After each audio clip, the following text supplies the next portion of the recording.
দেখতে দেখতে ভগবান শ্রীকৃষ্ণের বয়স 18 বছর, বিবাহের পর 18 বছর পার হয়ে গেছে বিয়ে। তাহলে 33 বছরে বিয়ে করেছেন, এখন 51 বছর বয়স হয়ে গেছে। ভগবানের যখন 51 বছর বয়স হয়েছে, তখন ওই প্রদ্যুম্ন শম্বরাসুরকে বধ করে তার স্ত্রীকে উদ্ধার করে নিয়ে আসলো, এবং শম্বরাসুরের ঔরসে প্রদ্যুম্নের ঔরসে তার স্ত্রী রতিদেবীর গর্ভে এক পুত্র জন্মগ্রহণ করলেন, যে পুত্রের নাম ছিল অনিরুদ্ধ। এই অনিরুদ্ধ যখন বড় হলেন, আর তখন তিনি রুক্মির নাতনিকে বিবাহ করেছিলেন, মানে ভগবান শ্রীকৃষ্ণের ছেলের দিকের নাতি আর রুক্মির মেয়ের দিকের নাতনি, এদের দুজনের মধ্যে বিবাহ হয়েছিল। কারণ কিছু কিছু দেশে আছে, দক্ষিণে মাতুল কন্যা, উত্তরে মাংস ভোজনম চ মোদকম ধন্যাশ্চ মধুষ্ট মন অব্রবীত।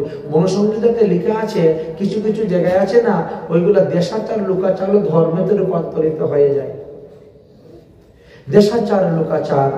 তাই এখানে কোনো জায়গা আছে যে দক্ষিণ দেশ, যত দক্ষিণ দেশে যাবেন এরা কিন্তু মামাত্ম বোন ছাড়া অন্য কাউকে বিবাহ করবে না। মামাত্ম বোন, পিসাত্ত বোন, মামাত্ম ভাই, পিসাত্ত ভাই, তাদের মধ্যেই বিবাহ হয়। আর কৃষ্ণ করে গেছেন, তাই তারাও করে। যাই হোক, এইভাবে কথা হয়েছে। এইবার এই যে অনিরুদ্ধ রুচনাকে বিবাহ করার পর শম্বরাসুর নামে, শম্বরাসুর নয়, বানাসুর নামে এক অসুর ছিল, তার এক কন্যা ছিল, তার নাম ছিল উষা। ওই কন্যা একদিন রাত্রে স্বপ্নে দেখছে শ্রীকৃষ্ণের নাতি অনিরুদ্ধ এসে তার সঙ্গে মিলন করেছে, তাকে আনন্দ দান করেছে। সকালবেলা ঘুম ভাঙার পরে তাকে দেখতে না পেয়ে এ পাগল হয়ে গেছে, অনিরুদ্ধকে আমি চাই, অনিরুদ্ধকে আমি চাই। এখন এই উষার একজন বান্ধবী ছিল, তার নাম ছিল চিত্রলেখা। চিত্রলেখা বলছে, আমি 56 প্রকার মায়াবিদ্যা জানি, ওই মায়াবিদ্যা জানা আমি গিয়ে নিয়ে আসতেছি। রাতের অন্ধকারে তিনি গেলেন, আর ভগবান শ্রীকৃষ্ণের নাতি অনিরুদ্ধকে সেখান থেকে তুলে নিয়ে আসলেন, আর এই উষার বিছানায় শয়ন করিয়ে দিলেন। উষা অনিরুদ্ধ এইভাবে অবস্থান করলেন। উষা বলেন অনিরুদ্ধকে, তুমি এখান থেকে পালিয়ে যেতে পারবে না, আমার বাবা হলেন বানাসুর, আমার বাবার না 1000টা হাত আছে, বিরাট বড় সৈন্য। আমাদের ঘরের দরজার সামনে দারোয়ান হলেন দেবাদিদেব মহাদেব, অতএব ওখানে জব পর্যন্ত আসতে সাহস পায় না। তুমি কিন্তু এখান থেকে পালিয়ে যাওয়ার চেষ্টা করবা না, তুমি যুদ্ধবিদ্যা করে কারোর সঙ্গে জয়লাভ করতে পারবে না। আমার বাবার রাজ্যেতে রথি মহারথী সব আছে, তুমি এখানে থাকো আর আমাকে আনন্দ দান করো, তোমার খাওয়া দাওয়া, কাপড় চোপড়, ঔষধপত্রের কোনো অভাব হইবে না। এইভাবে দিয়েছেন। আর পরীক্ষিত মহারাজ জিজ্ঞাসা করছে যে বানাসুরের 1000 হাত হলো কেন? বলে একবার কি হয়েছে, শিব চতুর্দশী ব্রত উপলক্ষে বানাসুর নির্জলা ব্রত করে, শিবরাত্রি ব্রত করে, শিবের পূজা করে, শিবের মহিমা কীর্তন করছেন। हे शंभु तेरी मंदिर में हम दर्शन पाने आई है, हे शंभु तेरी मंदिर में हम दर्शन पाते आई है, हम दर्शन पाते आई है। तेरी जीवर की चंदी बातों में, तेरी शिवरात्रि व्रतों में, तेरी दर्शन पाते आई है, तेरी महिमा गाते आई है। हे शंभु तेरी मंदिर में हमें दर्शन पाते आई है।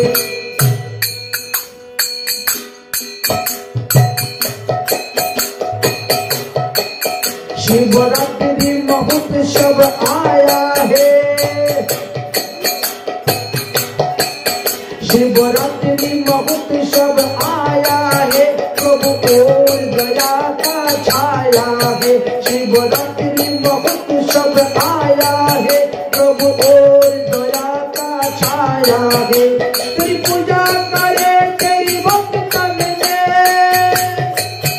तेरी पूजा करे तेरी भक्तन ने, सब विधि गति पे आया है।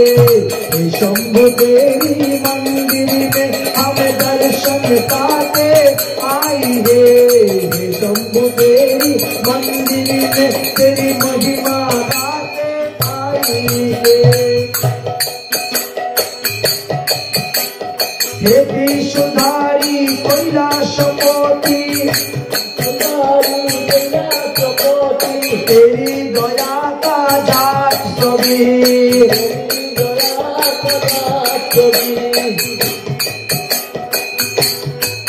तेरी दया की बहती गंगा में, तेरी दया की बहती गंगा में, हम प्यास बुझाते आया है, हम प्यास बुझाते आया है। ओ शंभु, शंभु तेरी मंदिर में हमें दर्शन पाके आया है। शंभु, शंभु मंदिर में, हे शंभु तेरी चरणन में, हम भक्ति मांगने आया हो। तेरी जीवन की चंडी मस्ती में, तेरी दर्शन पाके आया हो। तेरी महिमा गाते आया हो। शंभु, शंभु देवी मंदिर में हमें दर्शन पाके आया हो। शंभु देवी हमें दर्शन पाके आया हो। हरे हरे महादेव। মহাদেব তখন শিবলিঙ্গ থেকে প্রকট হয়ে গিয়েছে। মহাদেব শিবলিঙ্গ থেকে প্রকট হয়ে গিয়েছে, হয়ে বলছেন তোমার গান, তোমার ভক্তি, তোমার বাজনাতে আমি খুব সন্তুষ্ট হয়েছি, তুমি আমার কাছে বর চাও, বর চাও। বানাসুর বলছে দুই হাতে বাজাইলে আমার এতেই সন্তুষ্ট, এতেই প্রসন্ন। ভগবান যদি আমার 1000টা হাত হইতো আর 1000টা হাত দিয়ে যদি বিভিন্ন যন্ত্র বাজাইতাম, না জানি প্রভু তোমার কথা। ভগবান বলছেন তথাস্তু, তোমার 1000টা হাত হোক। এই জন্য বানাসুরের 1000টা হাত হয়ে গেল। আর 1000টা হাত দিয়ে যখন যন্ত্র বাজানো শুরু করেছে, মহাদেবের শুরু হয়ে গেছে তাণ্ডব নৃত্য। সারা রাত্রি তাণ্ডব নৃত্য মহাদেব করলেন। করে ভোরবেলা বলছে তুমি বর চা, বর চা আমার কাছে, আমি তোর প্রেমেতে বসীভূত। বলে বর যদি দিতে হয় তাহলে এই বর দেও, আমার ঘরের দরজার সামনে দারোয়ান হয়ে বসে থাকো। ঘর থেকে বেরোতে আপনাকে দর্শন করবো, ঘরে ঢুকতে আপনাকে দর্শন করবো। আপনি থাকলে কেউ আমাকে মারতেও আসবে না, কারণ আপনি স্বয়ং হলেন সংহার কর্তা। আর সংহার কর্তা যদি কারো দরজায় বসে থাকে তো কে আসবে সংহার করতে? অমর বর চাইল না, কিন্তু এইবারে বসিয়ে দিল। ভগবান শ্রীকৃষ্ণ জেনে শুনেও কিন্তু তিনি চুপচাপ বসে আছেন, কিছুই করছেন না। রুচনা কান্নাকাটি করতেছে, আমার স্বামী কোথায় গেলেন, স্বামী কোথায় গেলেন। একদিন দেবর্ষী নারদ এসেছেন। নারদ আসার পরে বলছে ওগো আমার স্বামীকে খুঁজে পাচ্ছি না। তুমি জানো না তোমার স্বামী চলে গেছে এখন বানাসুরের রাজ্যতে, ওখানে বন্দী হয়ে পড়ে আছে, বেরোতে পারছেন না। তখন রুচনা গিয়ে বলছে কৃষ্ণকে, দাদু তোমার নাতি তো ওইভাবে বানাসুরের রাজ্যে আছে। ভগবান শ্রীকৃষ্ণ তখন চতুর্রঙ্গ সেনা নিয়ে রওনা হলেন বানাসুরের রাজ্যের সঙ্গে যুদ্ধ করার জন্য। আর সেই যুদ্ধ করতে গিয়ে ভগবান শ্রীকৃষ্ণের 25,27,270 জন লোক মারা গিয়েছিল এক নাতির বিয়েতে।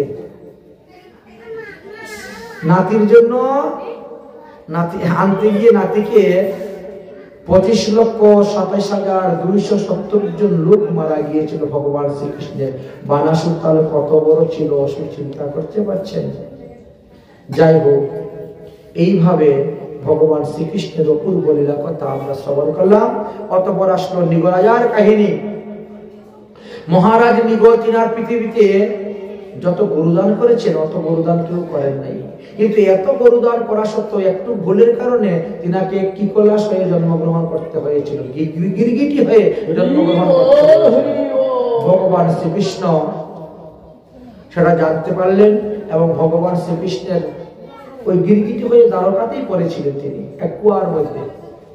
তো বালকগণ খেলতে খেলতে কুয়াতে গেছে জল তুলবে, গিয়ে দেখে গিরগিটি একটা পড়ে আছে, টেনে তুলতে পারতেছে না। কৃষ্ণকে গিয়ে বলেন, কৃষ্ণকে যখন তুলতেন কৃষ্ণের স্পর্শ পেয়ে সে মানুষ হয়ে গেল। তখন জিজ্ঞেস করলেন, তুমি গিরগিটি হলে কেন? বলে, একবার দান করার পরে এই বস্তু আরেকবার দান করেছিলাম। আমি একটা গরু দান করেছিলাম, আর সেই গরুটার নাম ছিল সবলা গাভী। পুষ্কর নামক ব্রাহ্মণকে, ওই ব্রাহ্মণের বাড়ির থেকে গরুটা কেমন করে ছুটে চলে আসে, আমার গরুর সঙ্গে মিশে যায়। আর পরের দিন আমি আবার আনর্ত নামক ব্রাহ্মণকে ওই গরু দান করে দিই। আর দান করার পরে না, এবার ওই ব্রাহ্মণে রাগ করলো। উনি বলছেন, এই গরু আমার, তুমি দান করলে কেন? সে বলছে, এটা আমার, আমি তোমাকে দিব না। আমি বললাম যে একজন সত্তা ছেড়ে তো আমি তোকে 1 লক্ষ আমি দান দিব, তাও তো রাজি হলো না। দানের বস্তু এনে যদি আবার দান করা হয় তাহলে তাকে 60,000 বৎসর কিকলা হয়ে জন্মগ্রহণ করতে হয়, 60,000 বৎসর বিষ্টার কিমি হয়ে থাকতে পারে। কিন্তু আজকালের কোনো ব্যাপারই নাই। আজকাল কিন্তু এক জায়গায় বিয়ে দিয়ে ডিভোর্স দিয়ে এনে আরেক জায়গায় বিয়ে দিয়ে দেওয়া, ওখান থেকে বিয়ে একবার দান দিয়ে ওখান থেকে ফিরিয়ে এনে আবার দান দিয়ে দিচ্ছে। এই কিন্তু সাধারণ জিনিস নয়। শাস্ত্র বাক্য যদি কেউ মাথায় ঢুকে তাহলে বুঝতে পারবেন। যাই হোক, বলরাম বলছে, অনেকদিন হয়ে গেল বৃন্দাবন থেকে এসেছি, এখনো বৃন্দাবনে যাই নাই, অতএব আমি কিন্তু আজকে বৃন্দাবনে যাব। বলরাম বৃন্দাবনে রওনা হলেন। বৃন্দাবনে যখন গেলেন, যাওয়ার পরে সব গোপীরা ধরেছে, বলরাম দাদা, আমরা তোমার সঙ্গে রাসলীলা করব। আমার দিদিরা যখন রাসলীলা করেছে তখন আমরা ছোট ছিলাম, কৃষ্ণের সঙ্গে রাসলীলা করেছিল, আমরা ছোট ছিলাম, যেতে পারি নাই। এখন আমরা বড় হয়েছি, আমরা তোমার সঙ্গে রাসলীলা করবো, বলরাম দাদা চলো। বলরাম দাদা এবার তাদের মনে সন্তুষ্ট দেওয়ার জন্য চৈত্র এবং বৈশাখে 2 মাস বলরাম বৃন্দাবনে রাসলীলা করলেন। রাসলীলা করতে করতে তিনি পৌঁছে গেলেন গিয়ে কোথায়? শেরগড় খেলন বনে। আর পৌঁছিবার পরে ঘেমে একেবারে লুটপুট হয়ে গেছেন, সহ্য করতে পারছেন না, ঘাম, গরম, বাতাস বন্ধ, বড় কষ্ট হচ্ছে। ও যমুনা, তুমি তোমার জলের ধারা নিয়ে এইদিকে আসো, আমরা একটু স্নান করে তৃপ্তি লাভ করি। কিন্তু যমুনা আসলেন না। যমুনা চিন্তা করলেন, আমি শ্রীকৃষ্ণের পাঠরা নিয়ে, বলরাম দাদা হলো আমার ভাসুর, খাইয়ে মধু পান করে মত্ত হয়ে আছেন তিনি, আর এই সমস্ত গোপীদেরকে নিয়ে রাসলীলা করতেছেন। আমি গেলে যদি আমার হাত ধরে নাচতে শুরু করে দেন তাহলে তো লজ্জা না।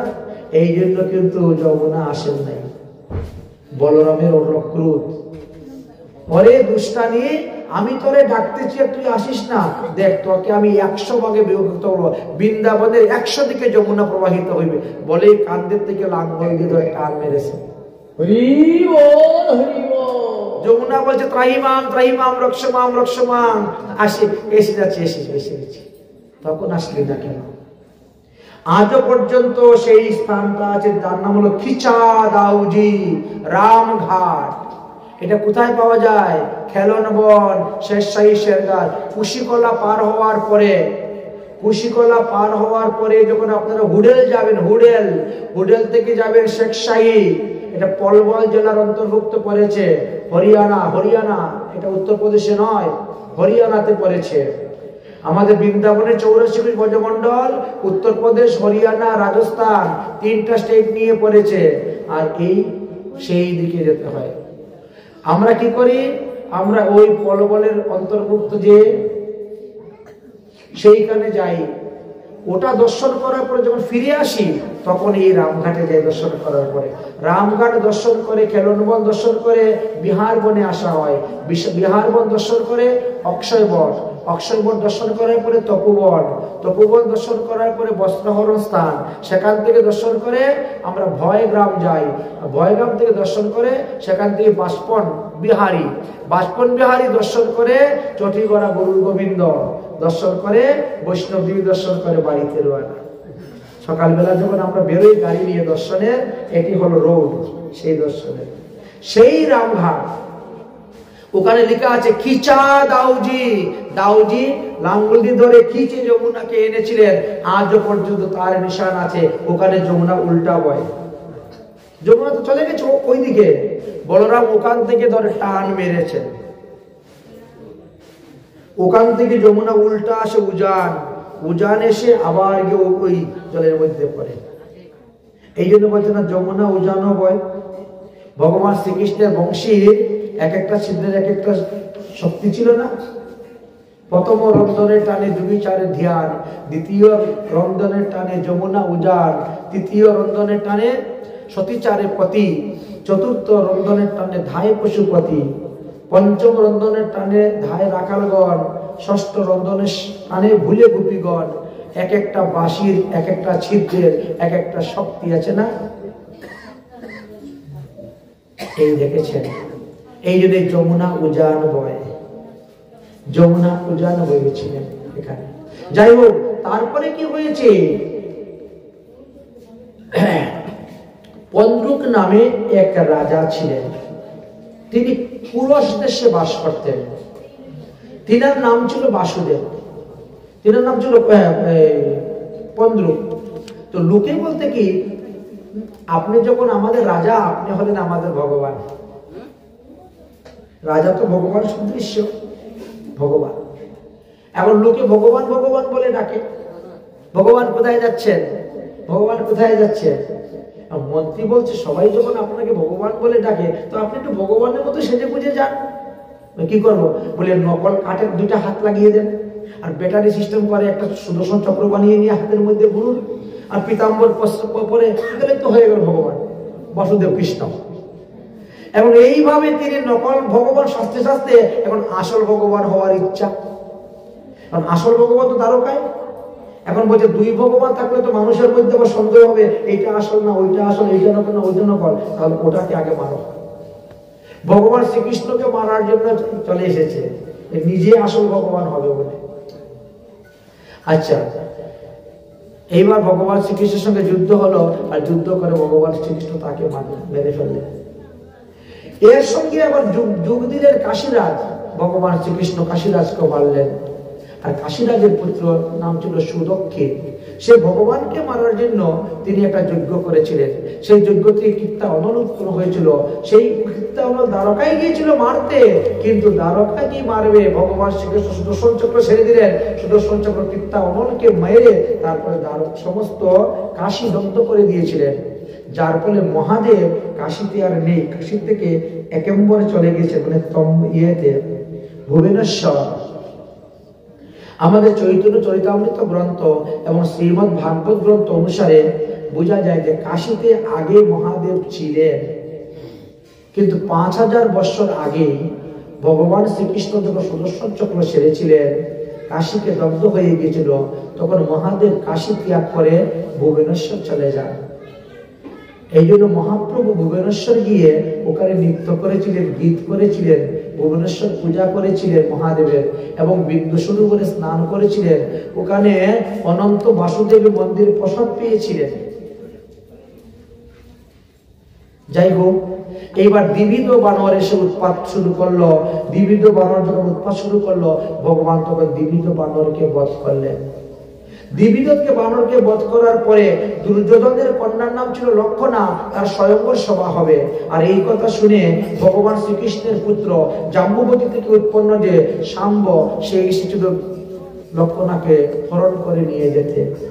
কর্ণ আদি 6 জন অন্যায়ভাবে যুদ্ধ করে তাকে বন্দী করে রেখে দিয়েছিলেন। আর এই ঝগড়া মীমাংসার জন্য বলরাম এসেছিলেন হস্তিনাপুরে। বলরামকে তারা আদর করে নাই, সম্মান করে নাই, যদুবংশ তুলে গালি দিয়েছিল বলে বলরাম তখন লাঙ্গল দিয়ে ধরেছেন হস্তিনাপুরকে সমুদ্রে ফেলে দিবেন। আজও পর্যন্ত হে পরীক্ষিত, তোমাদের হস্তিনাপুর এরকম ঢালু হয়ে আছে গঙ্গার দিকে, তার প্রমাণ। অতঃপর ক্ষমা ভিক্ষা চাইলেন আর বরবধূকে সাজিয়ে দিয়েছিলেন। এইভাবে বলরামের ক্রোধ সেখানে হয়েছিল। অতঃপর গৃহস্থ ধর্ম সম্পর্কে আলোচনা করতে গিয়ে বললেন, দেবর্ষি নারদ একদিন ভগবান শ্রীকৃষ্ণের কাছে আসছেন। যদিও দেবর্ষি নারদের উপর অভিসম্পাদ ছিল যে বুধহন কাল পর্যন্ত তিনি এক স্থানে থাকতে পারবেন না, কিন্তু ভগবানের কৃপাতে দেবর্ষি নারদ কিন্তু ঘন্টার পর ঘন্টা দ্বারকায় থাকতে পারতেন, কোনো অসুবিধা হতো না। একবার দেবর্ষি নারদ না অসুস্থ হয়েছে, আর অসুস্থ হওয়াতে তিনি ভগবান শ্রীকৃষ্ণের কাছে এসেছেন। এসে বলছেন, প্রভু আমি বড্ড অসুস্থ, আমার সেবা করার জন্য একজন রমণীর দরকার। তোমার তো 16,108টা আছে, তার মধ্যে একটা নাহলে আমাকে দিয়ে দাও না, একজন আমাকে দিয়ে দাও। কারণ যখন পারিজাত বৃক্ষ কেন্দ্র করে পারিজাত বৃক্ষের লীলাটা হয়েছিল না, তখন কিন্তু এই 16,107 জন দেবর্ষি নারদের দাসী হয়েছিল। তো বলছিলেন, তাহলে আমাকে একজন দিয়ে দিও না দাসী, আমার সেবা পূজা করবে। ভগবান শ্রীকৃষ্ণ বললেন, যার ঘরে দিয়ে গিয়ে দেখবে আমি নাই, ওটাই তোমার, নিয়ে চলে যাই। তুমি যে ঘরে গিয়ে দেখবে আমি নাই, সেই ঘরেরটাই তোমার, যাও তুমি নিয়ে যাও। এখন দেবর্ষি নারদ তো দৌড়তে দৌড়তে যায়, এই ঘরে গিয়ে দেখে কৃষ্ণ ঘুমিয়ে আছে, ওই গিয়ে দেখে প্রসাদ খাচ্ছে, ওই ঘরে গিয়ে দেখে পাশা খেলে, ওই গিয়ে দেখে বাচ্চাদেরকে স্নান করাচ্ছে, ওই ঘরে গিয়ে দেখে উপনিষদ পাঠ করতেছে। যে ঘরে যায় সেই ঘরে 16,108টা ঘরে দৌড়তে দৌড়তে তো হয়রান হয়ে গেল, কোনো লাভ হইল না। বলেছে, কপালে নাই ঘি টকটকাইলে হবে কি, তার কপালেই নাই তো কোথার থেকে হবে। একবার এরকম হয়েছিল, দেবর্ষি নারদের মনের মধ্যে বড় অহংকার হয়েছিল, আমি ব্রহ্মচারী, বুঝেছেন, আমাকে কেউ পতন করতে পারে নাই। মহাদেবকে বলছেন, মহাদেব তোমাকে তো পতন করে দিয়েছে, কিন্তু আমাকে পতন করতে পারে নাই। মহাদেব বলছেন, এত অহংকার করিও না, অহংকার পতনের মূল। বুঝছেন, তারপরে শুনলো না। তারপর দেবর্ষি নারদের একবার পতন হয়েছিল, দেবর্ষি নারদ 50টা বিয়ে করেছিলেন। স্ত্রীসঙ্গ করবেন না এমন অপরাধ এসে গেল, 50টা স্ত্রীসঙ্গ করতে হয়েছিল। যাই হোক, অহংকার।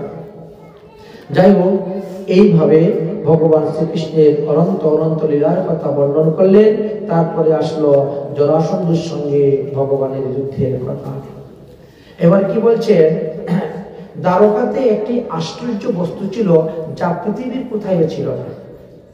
সেই আশ্চর্য বস্তুর নাম কি ছিল? সুধর্মা সভা। এটা পৃথিবীর কোথাও ছিল না। বিশ্বকর্মার দ্বারা এই সভাটা তৈরি করেছিলেন সুধর্মা সভা। এই সভার মধ্যে যতক্ষণ আপনি থাকবেন, ততক্ষণ আপনার কোনো ক্ষুধা লাগবে না, আপনার কোনো পিপাসা লাগবে না, আপনার কোনো রোগ সুখ ব্যাধি হবে না। ভগবান শ্রীকৃষ্ণ ওই সবার মধ্যে উদ্যোগকে নিয়ে গিয়েছেন, গিয়ে বসেছেন, আর গান বাজনা চলতেছে, আনন্দ উৎসব হচ্ছে।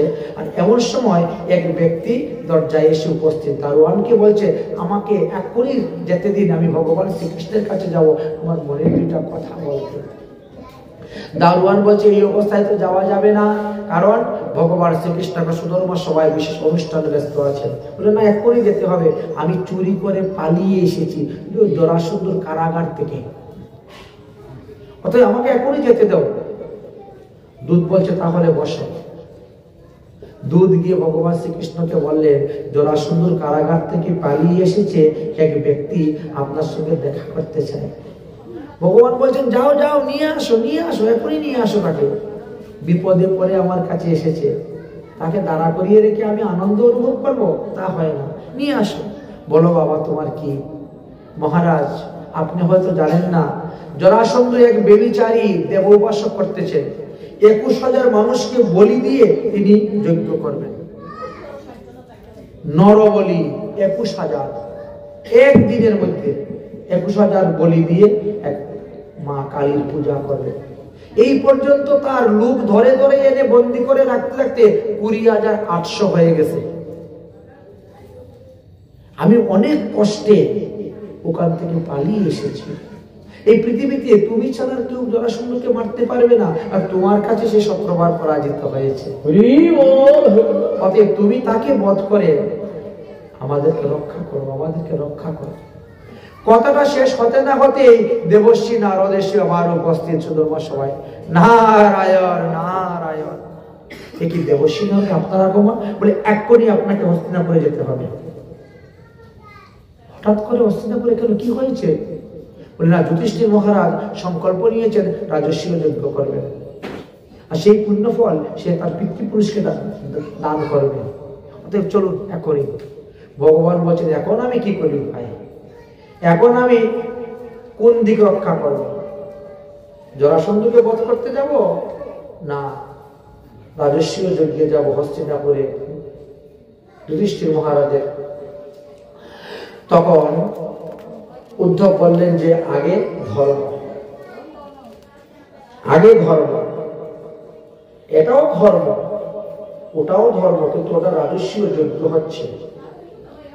100টা অষ্টমের যজ্ঞ করলে যেই ফল, একটা রাজস্বীয় যজ্ঞ করলে এই ফল। জরাসন্ধ তো এখনো তো বাকি আছে, মাত্র হয়েছে 20,800। আরো 200 করতে তো 200 দিন লাগবে, 100 দিন লাগবে, 1 মাস তো লাগবে, 15 দিন তো লাগবে, একদিনে তো ধরে আনতে পারবে না। তাহলে আপনি আগে উৎসবে যান। উৎসব, ভগবান শ্রীকৃষ্ণ রানা হলেন উৎসবে, সবাইকে নিয়ে উৎসবে গিয়েছেন, বলে আনন্দে উৎসব করছেন। আর জরাসন্ধ এবার উৎসব করতে গেলে না, এখানে অনেক ধন সম্পত্তি দরকার, অনেক টাকা পয়সার দরকার হয়, কারণ রাজস্বীয় যজ্ঞ কোনো সাধারণ যজ্ঞ নয়। এবং সেই ব্যক্তি রাজস্বীয় যজ্ঞ করতে পারবে যে ব্যক্তি চতুর্দিক জয় করেছে সে। এবার চতুর্দিক জয় করার জন্য কি করা যাবে? এই জন্য এখন লোক পাঠালেন। যুধিষ্ঠির তো রাজা হয়ে বসেছেন, ভীম, অর্জুন, নকুল, সহদেব 4 জনকে 4 দিকে পাঠাইলেন। তারা যুদ্ধ করে জয়লাভ করে আসলেন। তারপরে ভগবান শ্রীকৃষ্ণ ভীম আর অর্জুনকে সঙ্গে করে নিয়ে গেলেন জরাসন্ধর বাড়িতে, ব্রাহ্মণের বেশ ধারণ করেন। সেখানে গেলেন, ও তো ব্রাহ্মণ ভক্ত, ব্রাহ্মণের কারণে সে জয়লাভ করেছিল 18 বার যুদ্ধেতে। ব্রাহ্মণ দেখেই তো লম্বা হয়ে চরণে পড়েছে। ব্রাহ্মণ ঠাকুর বলুন আমি আপনার কি সেবা করতে পারি? ভগবান শ্রীকৃষ্ণ বলছেন যুদ্ধং দেহি মল্ল যুদ্ধ। বলছে আপনারা ব্রাহ্মণ, আপনাদের সঙ্গে আমি যুদ্ধ করব, এটা হয় না, না যুদ্ধং দেহি। ঠিক আছে যুদ্ধ দিব, যুদ্ধ করব, কিন্তু ব্রাহ্মণ হয়ে কেন আপনারা যুদ্ধ? তখন বলছেন আমি ব্রাহ্মণ নয়, নকল মুছ লাগিয়েছেন তো, নকল দাড়ি সব খুলে ফেলে দিয়েছেন। কে বলছেন আমি হলাম দেখ দেবকী নন্দন কৃষ্ণ। বলছে তুমি কৃষ্ণ, তুমি তো একটা কাপুরুষ, তুমি তো রঞ্চুর, তুমি যুদ্ধ করতে তোমার সমর্থ নাই, শক্তি নাই, সাহস নাই, তুমি ভীরু, তুমি পালিয়ে গেছো আমার থেকে যুদ্ধে 17 বারের যুদ্ধে, তোমার সঙ্গে যুদ্ধ করবো। এ হলো কুন্তিপুত্র অর্জুন। আরে এ তো নাবালক, এর সঙ্গে কি যুদ্ধ করবো? একে হ্যাঁ, একে একটু দেখতে শুনতে আছে, ঠিক আছে ঠিক আছে, ওর সঙ্গে যুদ্ধ করবো। গদা যুদ্ধ 27 দিন যুদ্ধ হয়েছিল। 27 দিন যুদ্ধ করেও কিন্তু পরাজিত করতে পারলেন না ভীম। 27 দিনের দিন রাত্রিবেলা ভীম এসে কৃষ্ণকে বলছে আমি আর পারছি না, কালকে আমার মৃত্যু, শরীরের মধ্যে এত ব্যথা, আমি আমার গদাই তুলতে পারি না, যুদ্ধ করবো কি? ভগবান তখন অমৃতময় দৃষ্টি করে হাত বুলিয়ে দিলেন, বাস শরীর ঠিক হয়ে গেল। বললেন যে ওর সঙ্গে ওরকম গদা যুদ্ধ করে মারা যাবে না, ওর 2 পায়ে ধরে টান মেরে ফেলে দাও ছিঁড়ে, তবে সে মরবে, কারণ তার জন্মটা এইরকমই হয়েছিল। তার জন্ম যেরকম হয়েছে তো তার মৃত্যুটা তো সেই রকমই হবে। অতএব তার জন্মই ওইভাবে হয়েছিল। অতএব তুমি তখন তার জন্ম বৃত্তান্ত শ্রবণ করার জন্য পরীক্ষিত মহারাজ তখন অনুরোধ করলেন। পরীক্ষিত মহারাজের কথা শ্রবণ করে এখন যুধিষ্ঠির মহারাজ এই সুখদেব গোস্বামীপাদ তখন বললেন যে এই যে জরাসন্ধ, ইনি ছিলেন মগধ দেশের রাজা। তার ছিল জরাসন্ধুর বাবার বৃত্তান্ত বলছেন। জরাসন্ধুর বাবার নাম ছিল বৃহদ্দত্ত। তিনার ছিল 2 জন রানী, কিন্তু 2 জন রানী থাকা সত্ত্বেও তিনি নিঃসন্তান ছিলেন। একদিন দৈবক্রমে কৌশিক মুনির পুত্র চন্দ্র কৌশিকের সঙ্গে তিনার সাক্ষাৎ হয়। মতান্তরে কুক্ষিবাম সাক্ষাৎ হয়। তখন তিনি মনের দুঃখের কথা বললেন। দুঃখের কথা বলার পরে ওই মুনি বললেন, তাহলে একটা যজ্ঞ করো, এবং যজ্ঞে যে ফল দান করা হবে সেই ফল তুমি নিয়ে তোমার স্ত্রীকে খাওয়াবে। যজ্ঞ করা হলো, যজ্ঞের ফল দিয়ে দিলেন। যজ্ঞের ফল নিয়ে যখন স্ত্রীকে খেতে দিয়েছেন, স্ত্রী তখন কি করছে, বটি দিয়া ফলটাকে কেটে 2 টুকরা করে 2 রানী খেয়ে নিয়েছেন। খাওয়ার পরে 2 রানী গর্ভবতী হয়েছেন। ঠিক 1 চোখ, 1 নাক, 1 কান, 1 হাত, 1 স্তন, 1 অন্ডকোষ, 1 পা বৈশিষ্ট্য সন্তান জন্ম নিয়েছে। এই মায়ের ঘরে অর্ধেক, ওই মায়ের ঘরে অর্ধেক। এই জন্য যজ্ঞের ফল নিয়ে ভাগ করে খেতে নাই। বলছি এত দিকে আশ্চর্য, এ তো প্রাণহীন, কান্নাকাটি নাই, ফেলে দেওয়া শ্মশানে। শ্মশানে ফেলে দিয়েছে। এক রাক্ষস নিয়ে এসেছে, জরা নামে রাক্ষস নিয়ে। রাক্ষস নিয়ে এসে খেতে, এও বলছে বাবা এইরকম সন্তান তো আমার জীবনে কখনো দেখি নাই। এবার কি বাবা, ওই দেখতে চায়, হাঁটতেছে, হাঁটতে হাঁটতে আরেকটা পেয়ে গেছে। ওটাকে ধরেছে বাম হাত দিয়ে, এইটাকে ধরেছে ডাইন হাত দিয়ে ধরে দেখতেছে। দেখে দেখে যে কেউ জোড়া লাগিয়েছে, দেখের মধ্যে প্রাণ সৃষ্টি হয়ে গেছে। আর ওয়া ওয়া ওয়া করে রাক্ষসটি তখন ভয়ে ফেলে দিয়ে পালি, জুরি বাবারে যদি এইটাকে খেতাম তাহলে তো আমার পেট ফেটে বেরিয়ে যেত, আমি মরে যেতাম। কিছু লোক বাজার থেকে বাড়িতে যাচ্ছে, শ্মশানে বাচ্চার কান্না শুনে গিয়ে নিয়ে আসছে, এনে মহারাজকে দিয়েছে। মহারাজ বলে, তো আমার সন্তানেই এই জোড়া দেখা যাচ্ছে, জোড়া জোড়া রাক্ষসটির দ্বারা তো জোড়া লেগেছে, তো যাও, তার নাম জরাসন্ধ। অতএব তারে মারতে গেলেও ওই 2 পা ধরে টান মারতে হবে, আর 2 দিকে ফেলতে হবে, মারতে হবে।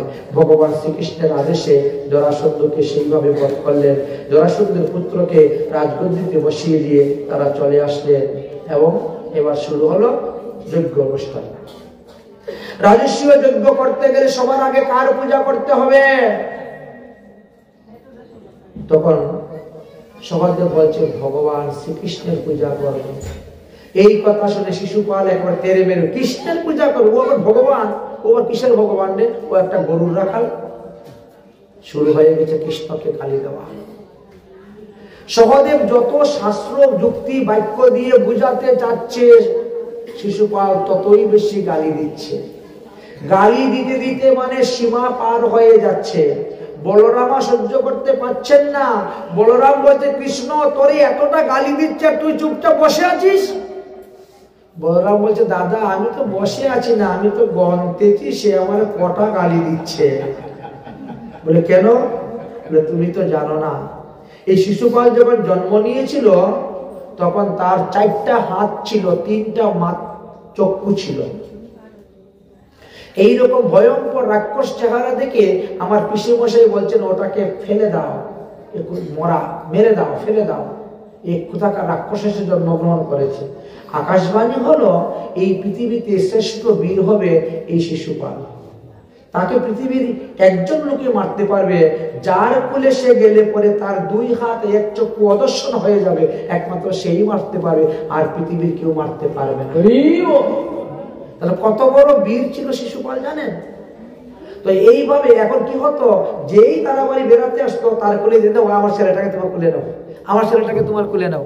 সবার কোলে কোলে দিত, সবার কোলে কোলে দিত। কৃষ্ণ বললেন, একবার আমি মায়ের সঙ্গে পিসির বাড়ি বেড়াতে গিয়েছি, আর পিসি তখন শিশুপালকে আমার কোলে দিয়েছেন, আর আমার কোলে দেওয়ার সঙ্গে সঙ্গে তার 2 হাত 1 চক্ষু অদর্শন হয়ে চলে গেল। তখন তার দেহ মানবাকৃতি হয়ে গেল। আমার পিসি তখন বুঝতে পারলেন, এই পৃথিবীর মধ্যে একমাত্র কৃষ্ণের হাতেই আমার ছেলে মারা যাবে, আর কারো হাতে মারা যাবে না। তাই পিসি আমাকে বলছে, বাবারে তুই আমার পুত্রের শত অপরাধ ক্ষমা করিস।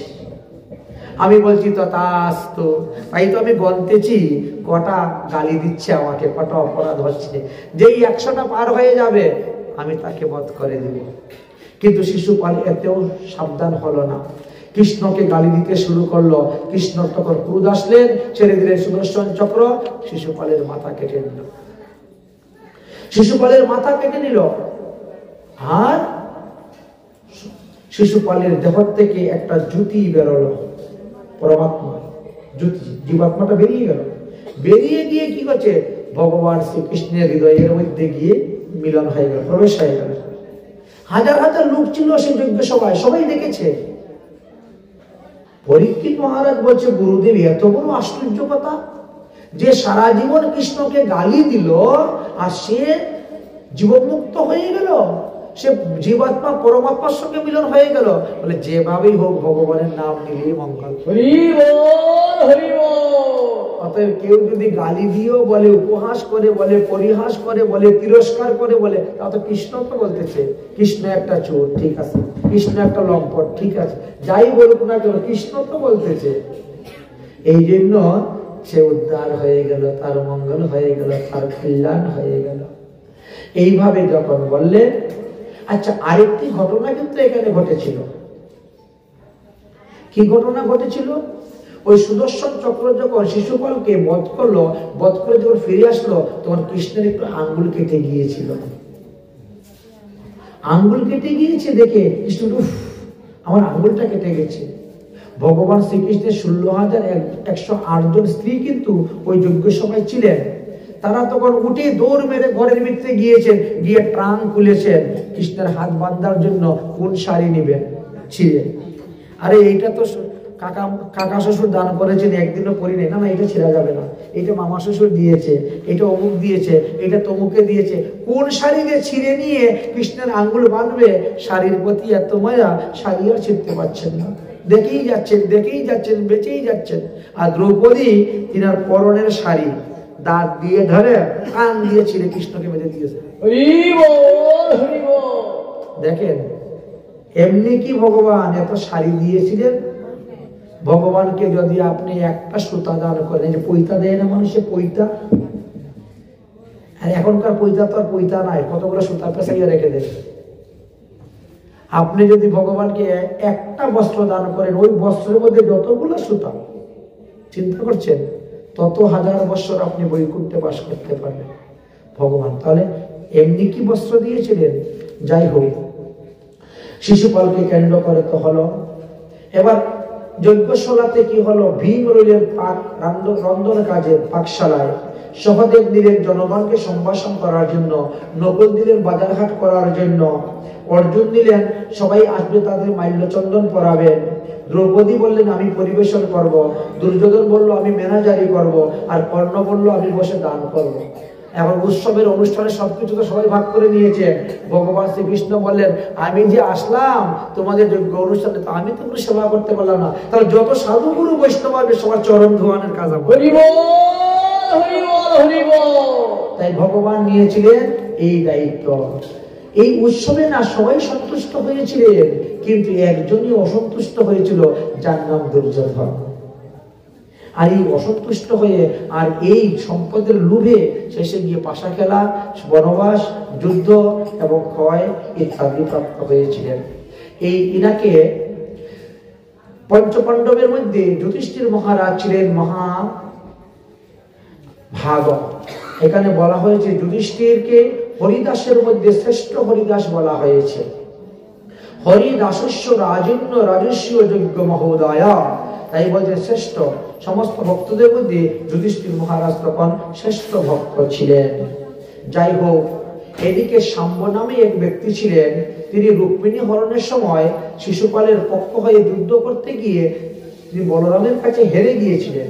আর তাই তিনি প্রতিজ্ঞা করছিলেন যতদিন পর্যন্ত আমি যদুবংশ ধ্বংস করতে পারবো না, ততদিন পর্যন্ত আমি ভাত খাবো না, মাটি খেয়ে থাকবো।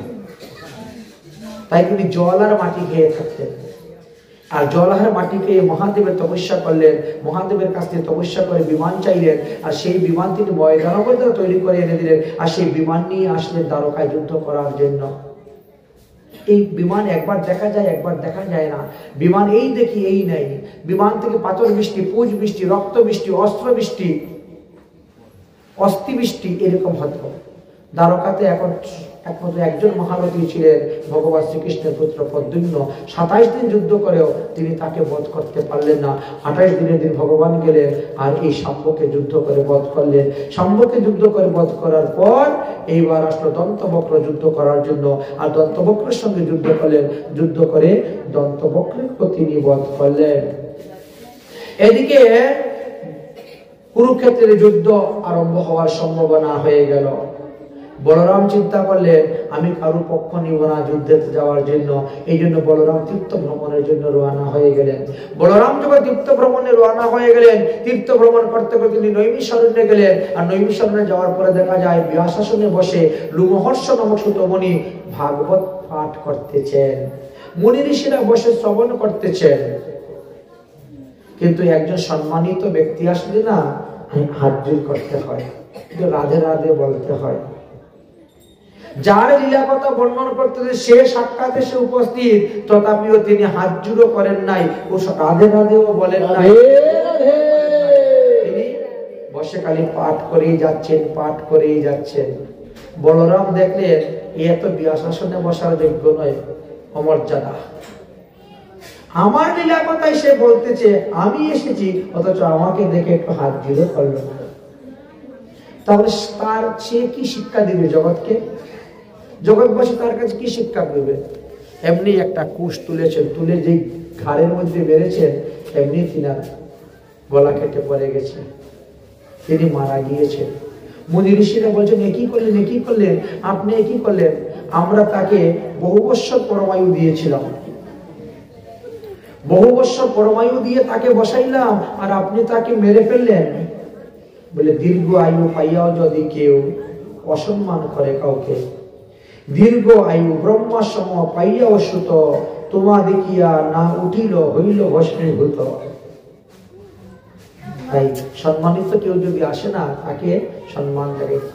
মনে করেন এখন আমার গুরুদেব আসলেন, আমার কাকা গুরু আসলেন, আমার জেঠা গুরু আসলেন, ঠিক আছে আমি ব্যাসাসনে আছি, আসন ছেড়ে উঠতে পারবো, হাত যুক্ত করতে পারি, রাধে রাধে তো বলতে পারি, এতে তো দোষের কোনো কারণ।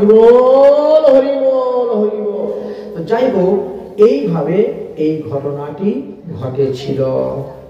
যাই হোক, এবার বলছেন আপনি যে তাকে বধ করে দিলেন, তখন আমরা কার মুখ থেকে ভাগবত শুনবো? তখন বললেন যে তার পুত্রকে নিয়ে আসো, তাকে আমি সুতমণি বানিয়ে দেব।